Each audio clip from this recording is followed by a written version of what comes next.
question of jealousy and pride. Dr. Ackroyd is as proud as he is blinded by his obsolete concept of medical science.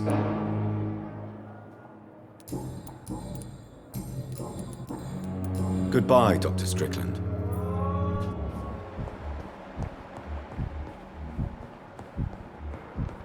Good evening, sir. Good evening, sir. I'm Dr. Reed. May I help you? I don't know if a third opinion is needed. Your colleagues are already arguing about my condition. I see. Would you mind telling me more about your situation? I'm Harvey Fiddick. All I want is to get me bloody arm fixed properly. Are you satisfied with your treatment here? Well, it's clear that I've chosen a bad time to be injured.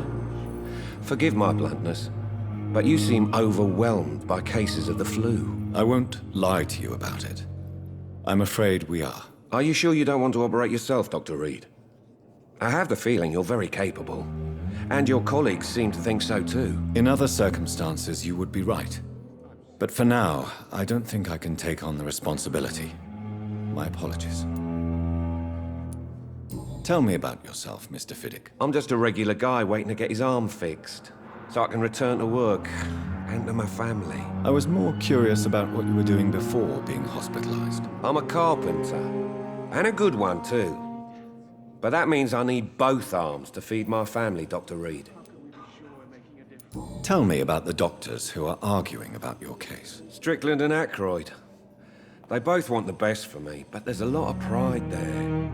Doctors are no different from carpenters, it seems. What do you mean? I often had professional arguments with rivals on a building site. Difference is I disagreed about wooden nails, not flesh and bones.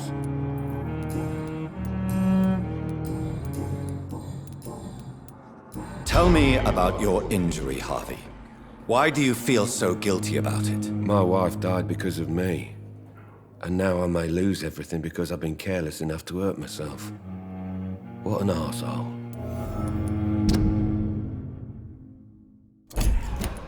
How could your job be responsible for your wife's death? I was working a double. She went out to bring me a hot meal and got caught in a German bomb raid. You can't hold yourself responsible for your injury, Mr. Fiddick. Unless you tried to hurt yourself. Of course I didn't hurt myself. But I can't work until my arm is fixed. My children need to eat, Doctor. Tell me more about the death of your wife, Harvey. 1915. I was in the army, building workshops for the Royal Flying Corps. Helen was happy I wasn't sent to the front. What happened? The Germans sent Zeppelins to bomb the construction site, but they missed their target. My wife was bringing my dinner when the bombs fell. I'm sorry for your loss. So many died during the bombings.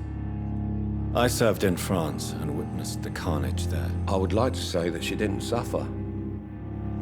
Truth is, I have no idea. I just know that I'm all that me kids have. Poor little bleeders. How are your children after losing their mother? They were smaller then. The only good thing about this is my Helen didn't bring them with her that night.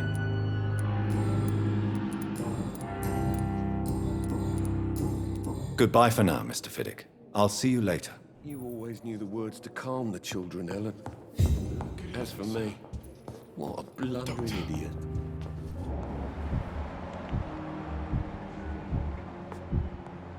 How can we be sure we're making a difference?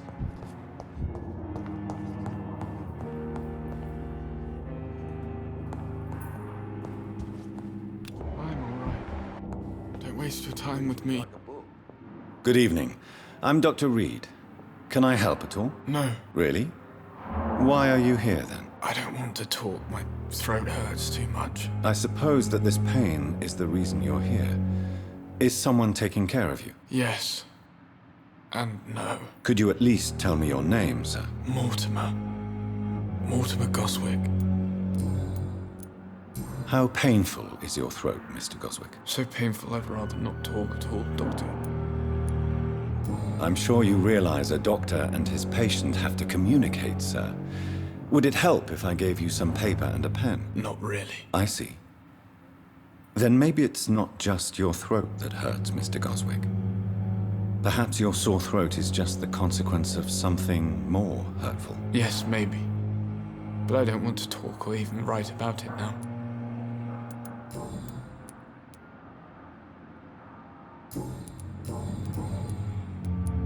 Tell me about yourself, Mr. Goswick. I don't want to talk, Doctor.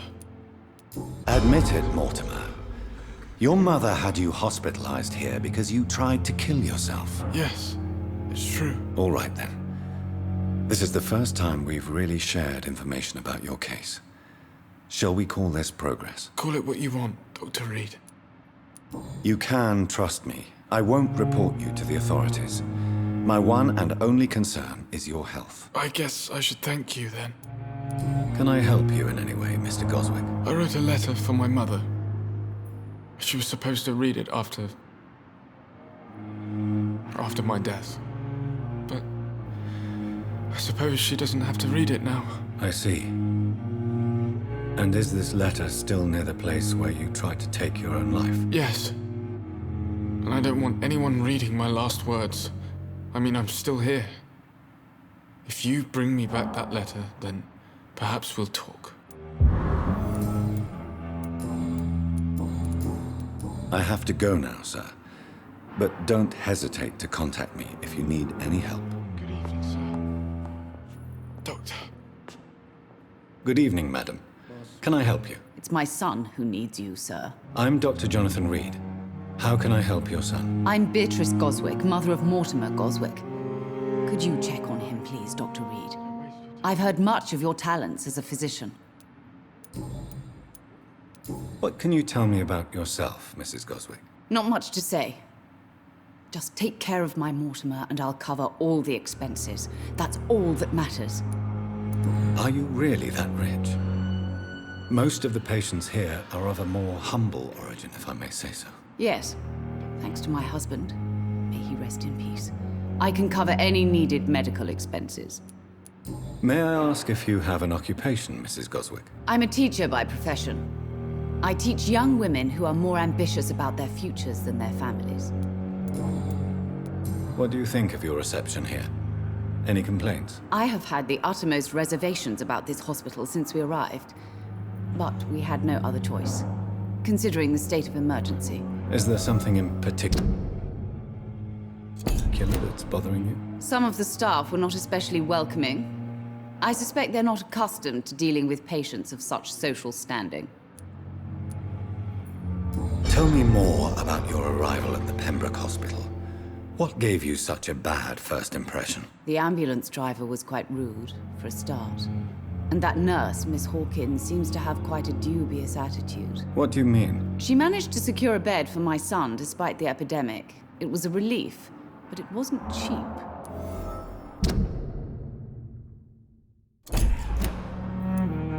She charged you for a bed? Yes, and I paid without question, considering the urgency of the situation. I share your concern, Mrs. Goswick. Be sure that I'll talk to the people involved. I don't expect compensation, Dr. Reed. But I'm aware such behavior would not be tolerated in other hospitals.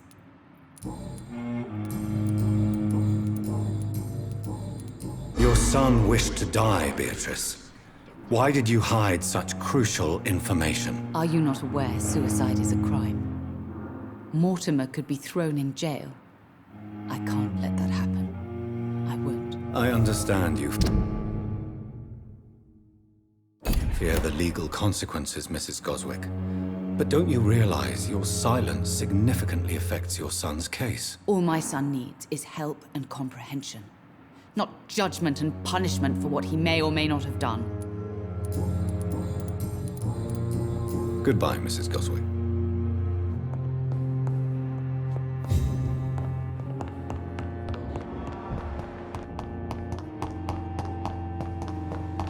Thelma Howcroft said she was being watched by vampire hunters. Where are they hiding?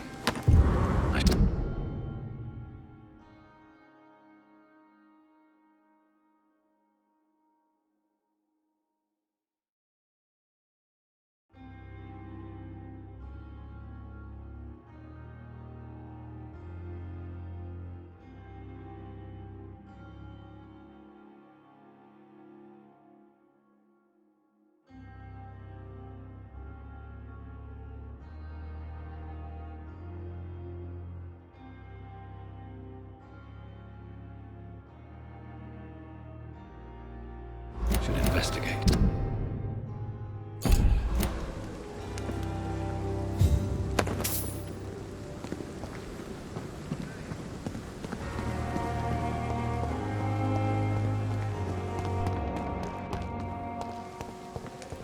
It's locked, all right. It's locked, all right. Good evening. I'm Dr. Reed. Always a pleasure to meet a colleague, sir. Especially when he was supposedly dead. A colleague. Are you a doctor, too? Not anymore, sir. I used to be Dr. Rakesh Chadana. Now, I'm just Mr. Chadana, pawnbroker and humble guardian of this morgue. What do you mean, you used to be a doctor? Was your license revoked? No, sir. It is just that I like to be precise. I run a little pawn shop while taking care of the dead. But I used to be a real doctor. Please show me. Of course. It's just trinkets and curios, really. But I'm sure they can be useful.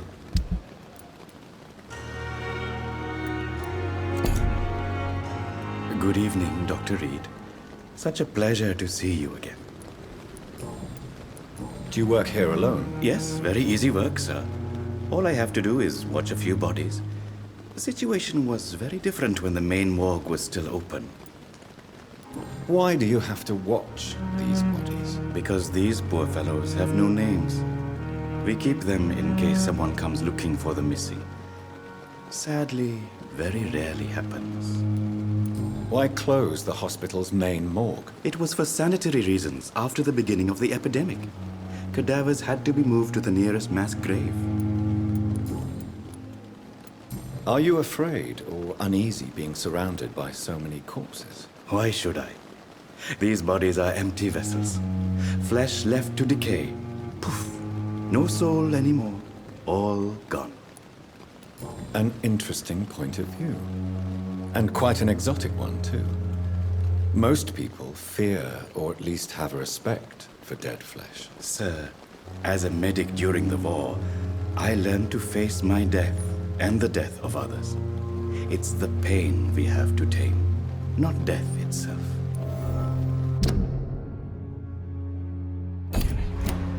How did you get this job? After I left the army, I worked as an undertaker down by the docks. A dangerous place with many an unpleasant business there. Milton Hooks helped me get a job here. Have we met before? I don't think so, sir. Why? When we first talked, you said you were glad to meet me since I was reported dead. Funny story, sir. Your sister came here a few nights ago. You were missing, and she was looking for your body. She must be very relieved now. A pawnbroker? I expect you get all types of people here. Yes, sir. All kind of people. For I sell all kind of goods. Who comes here to trade with you? It's very unhygienic, even unsafe. Diseases can spread. For the customers, for the hospital. I'm very cautious, sir. I've been a doctor, remember? And all my clients are good people. In fact, I think I only know good people. What kind of goods? With the quarantine, it's not always easy to buy things. So I trade, I exchange. Some people sell, some others buy. I like to help. Since you're not afraid of dying, do you believe in life after death, Rakesh? No, I believe we must do all the good we can while alive. For our time is short, and the obstacles are endless. Do you think you would enjoy immortality as a concept? I don't think so. Don't mistake me. I love life, and I'd like to live a long life. But everything has to decay, sir. Even goodwill. Do you really believe goodwill cannot last? As I said, sir, everything decays. If I was to never die, goodness, I would be bored or worse. And I like to be helpful, sir. Quite depressing, wouldn't you say? Yes, but the good news is we'll all die before losing our humanity, sir. So you're ready to die? No, I am not. I don't fear death, for I won't see it. What troubles me is the pain my death will inflict to those I know. You're a wise man, Mr. Chidana. No, Dr. Reed. I am a foolish man. But I like to think otherwise. How dare you steal from the dead, Rakesh? Is that what your pawnbrokers is really about? These people are dead, sir. What they possessed could be useful for the living. And I'm sure they would agree if they could speak.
Whatever your motives, you're making money by stealing from the dead.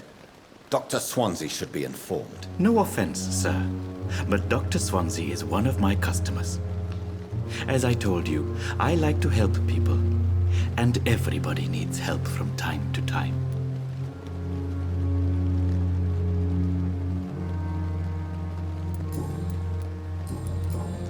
Goodbye, Mr. Chidana.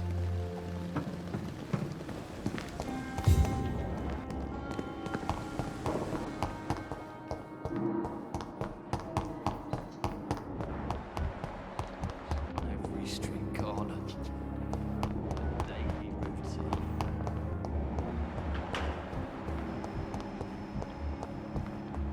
Don't worry, sir. We're going to take care of you.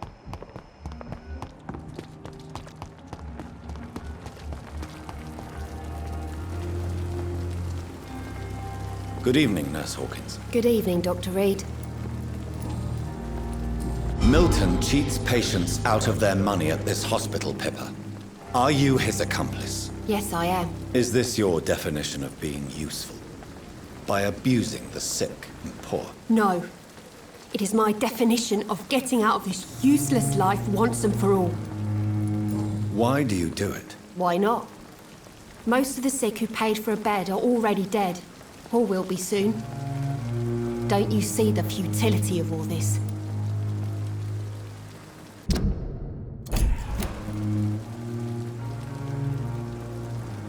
In your position, I would suggest a more elaborate defense. Cynicism will not save you. This isn't cynicism, it's realism. You still need me, Dr. Reed, and you know it. Whose idea was it? What difference does it make? We did it together, and I'm guilty as charged. Answer my question. It was my idea first, even though Milton would say it was his, to protect me. Goodbye, Nurse Hawkins. Safer here than anywhere else in the East End. Good evening, Milton. Good evening, Doctor. Still trying to save lives?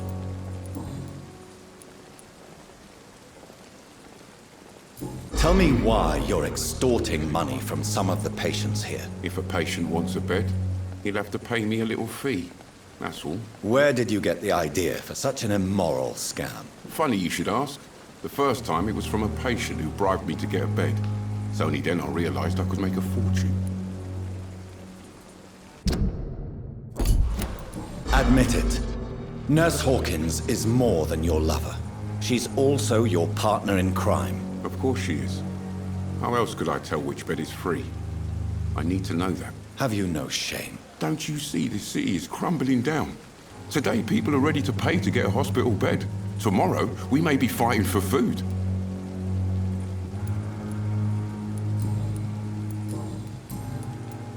I'd like to see your goods. Wise choice, Dr. Reed.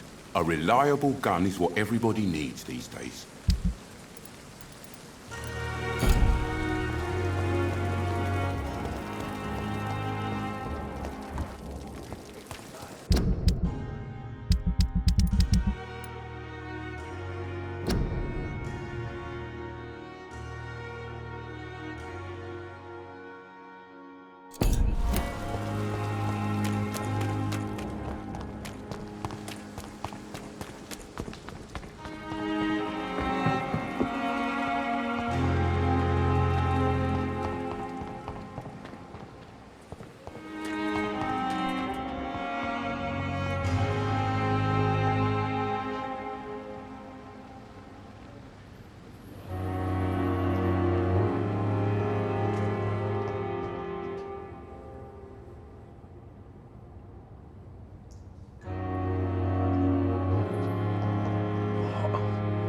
What happened?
I cannot enter.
It's locked, all right.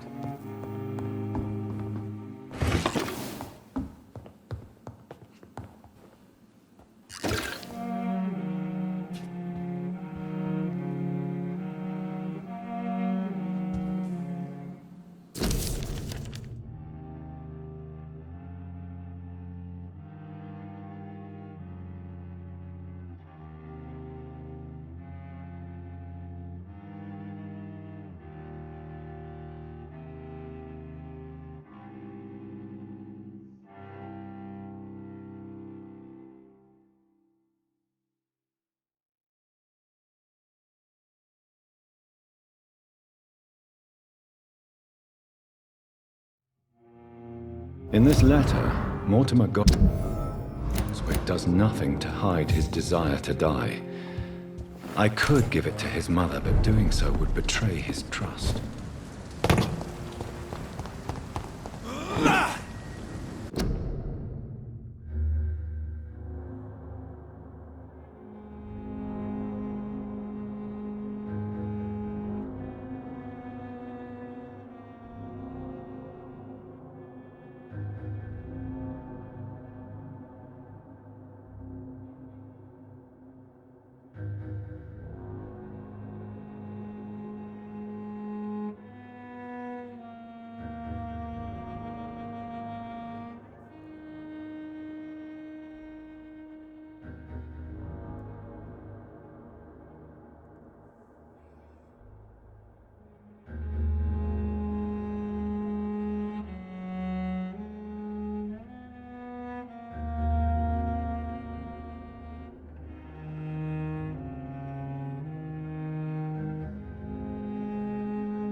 Good evening, sir. Doctor. Good evening, Mr. Goswick. How are you? I'm okay. I've read your letter, Mortimer. You wrote about an unbearable feeling of despair while the world crumbles around you. Tell me more about it. There's nothing more to say, really. It's hurtful, it's unbearable, and I don't ask anyone to understand what I feel.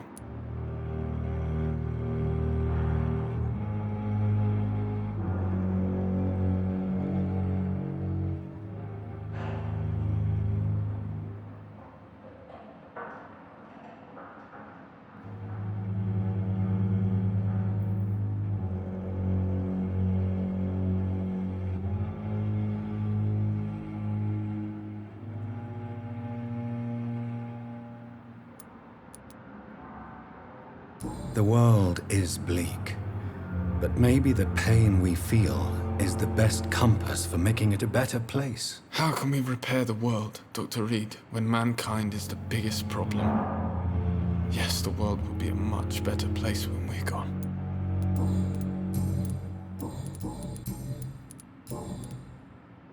Why did your mother have you hospitalized here? She seems convinced this is a bad hospital. My mother just wants the best for me. She won't rest while I'm here. She'd go all the way to hell and back to help me. Pembroke Hospital may look unorthodox, but rest assured you're in good hands here. It's not me you have to convince, Dr. Reed. It's my mother. Is your mother bothering you? As your doctor, I can ask her to leave you alone if you would prefer. That's tempting, Doctor. But you have no idea what my mother is capable of. She would tie herself to my bed if you asked her to leave.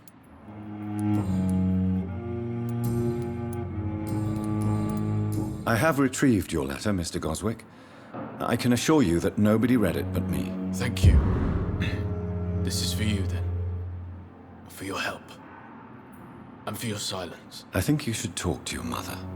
It would be good for both of you. Thank you, Dr. Reed. I'll think about it. Now please, let me be. I have to go now, sir. But don't hesitate to contact me if you need any help. Good evening, sir. Doctor.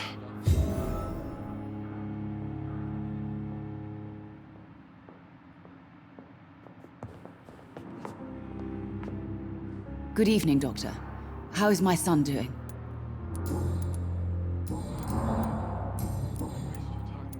I have read your son's suicide note.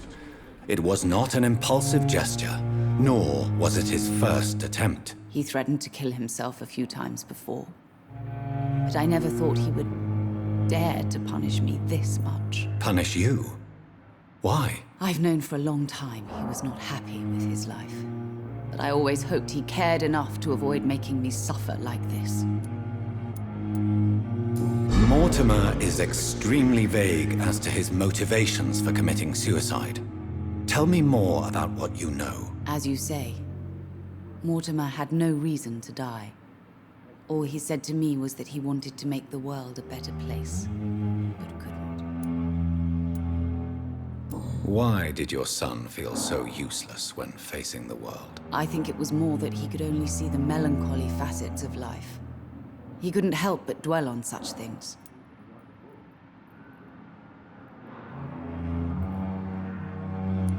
What do you think he meant by making the world a better place? Mortimer has always been a sensitive soul.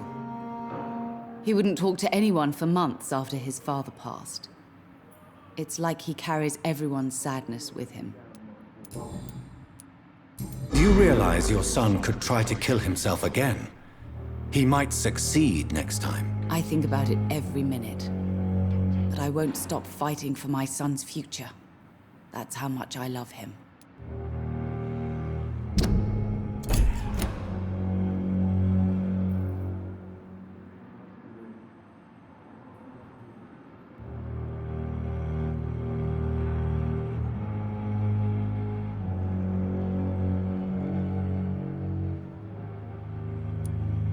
You're right.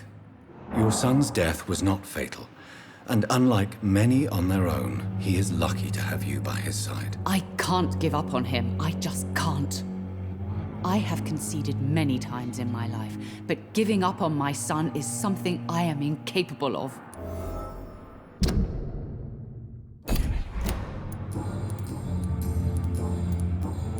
Goodbye, Mrs. Goswick.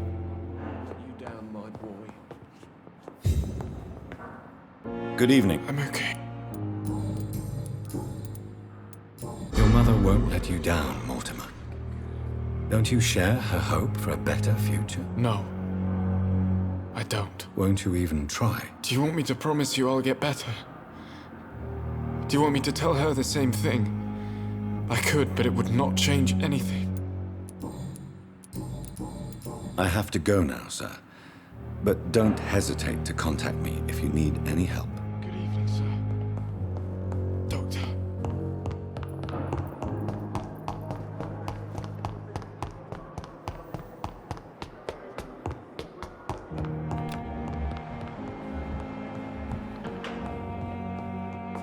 Not now.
It's locked, all right.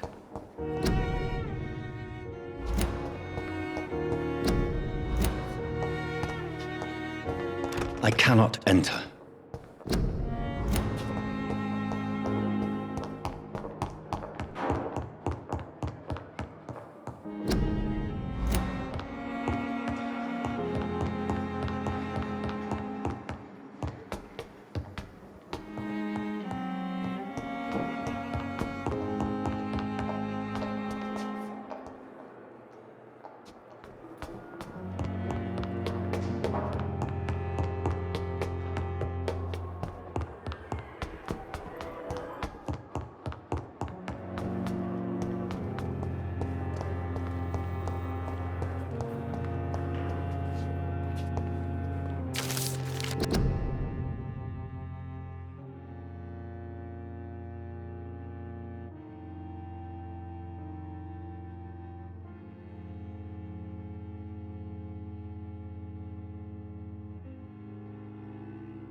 Good evening, Mr. Elwood. Evening, Dr. Reed. Why do you feel responsible for the injury, Thomas? What really happened? I wasn't disfigured by any German shells. It happened during my leave. It was an accident. Why lie about it? Come on. It's one thing to come back disfigured by the Germans, and it's another to get injured in an accident that could have happened to anybody.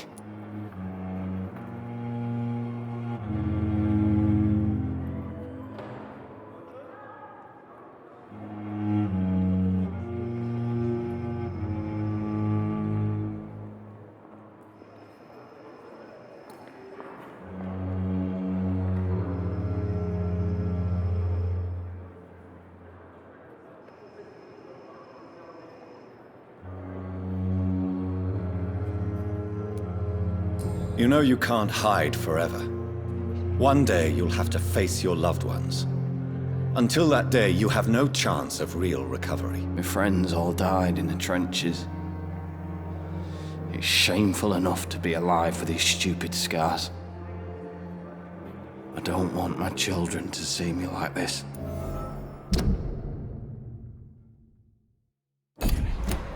Tell me what really happened then. I went with a whore in Rouen. Dead drunk I was. The hotel was a shithole. There was a fire that night. Did you start the fire? Were you trying to avoid going back to the front? That's not uncommon, you know. No. It's just that I was asleep when the flames reached the room.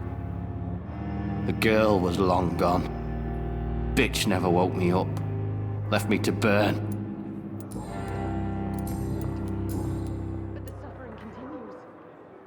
How close are you to Miss Horcroft? Are you aware that she thinks she is a vampire? To wait for her next nibble is the best reason to stay here.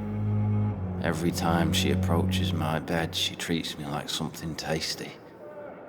A normal person. Aren't you afraid? She may hurt you if the game goes too far. She's quite harmless, I can assure you. Her head's broken inside is all. While I'm busted on the outside. But she's still beautiful. Living proof that there's hope for me.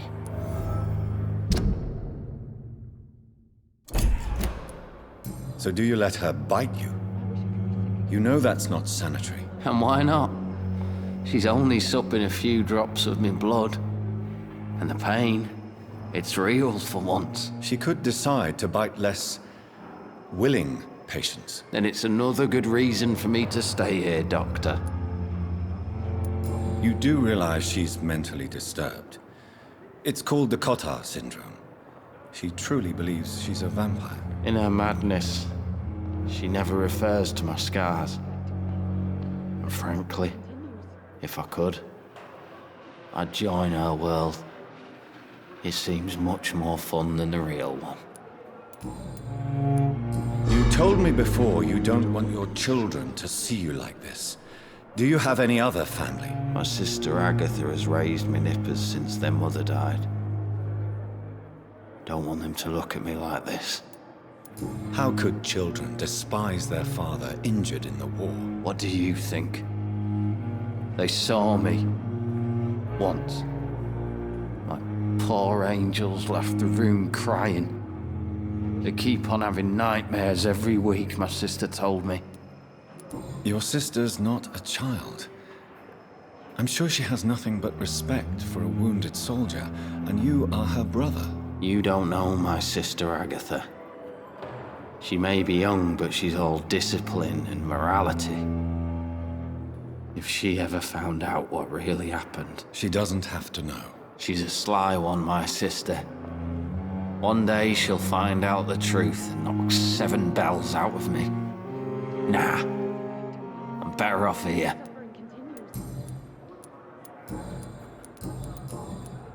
Goodbye for now, Mr. Elwood.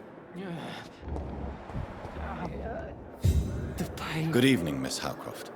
How are you tonight? I need blood, Doctor. Warm, rich, vibrant blood. Tell me, Thelma, why do you feel so attached to Mr. Elwood? Why him? I'm not sure, Doctor. I think we have a bond of some sort. We've both suffered so much. He's the only mortal I find interesting. Do you plan to make him a vampire too? Of course not. How could I inflict my curse on anybody else? I'm not that cruel, Doctor. Would you say you and Mr. Elwood are romantically involved? No. No, Thomas is a delicate soul. Even though he disguises it. But I am not the woman he needs. No, for I am a vampire, Doctor.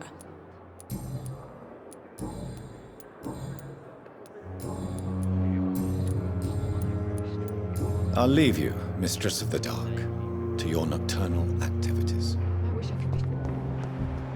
Blood boil with the fever. that Pembroke will prevail and survive.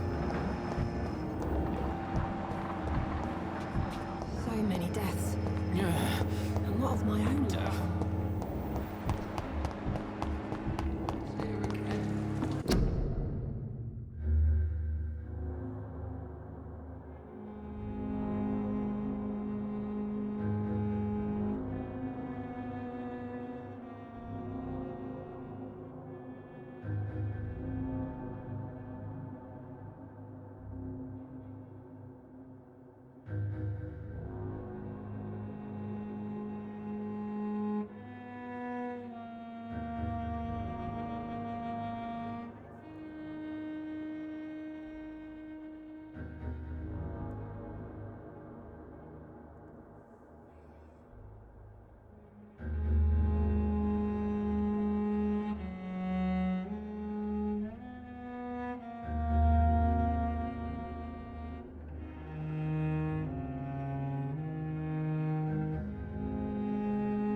The pain. Good evening.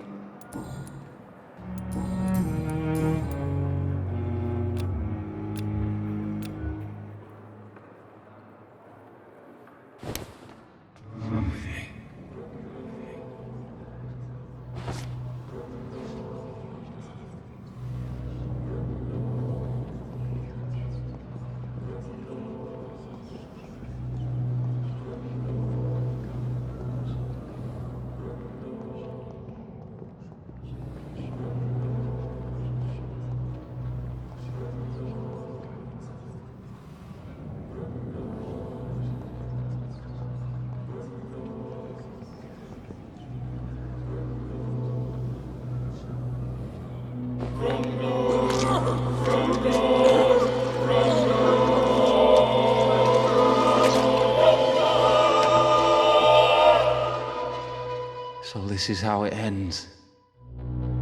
Farewell, my life, you betrayed me, good.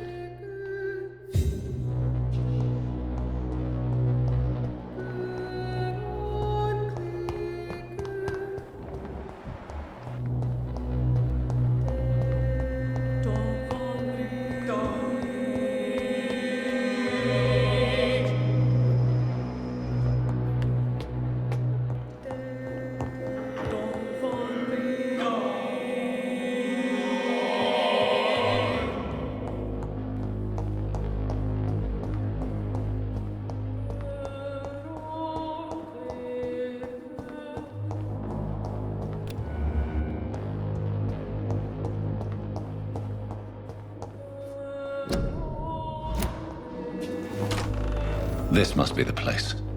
It's definitely away from prying eyes. Relegated to the shadows. A kingdom of my own. At least I won't be sleeping in a coffin.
The flower's dying. It needs water.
William Bishop's blood is much more unstable than human blood and shows extensive mutation. But this is not what happened to me. I must keep on searching. The sun is about to rise.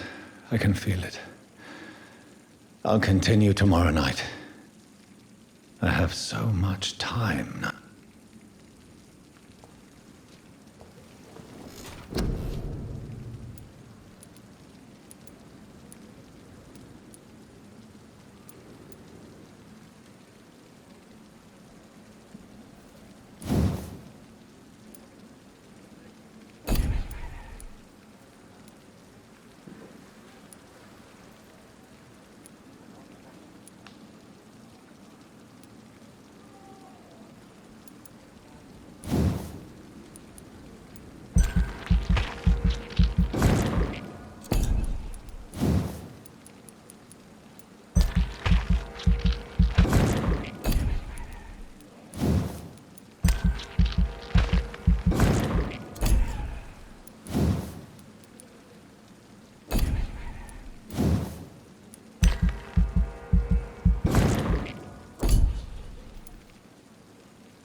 I'm to stay here until my research is complete. I'd better learn to hide my true nature from the mortals. But what about my thirst for blood?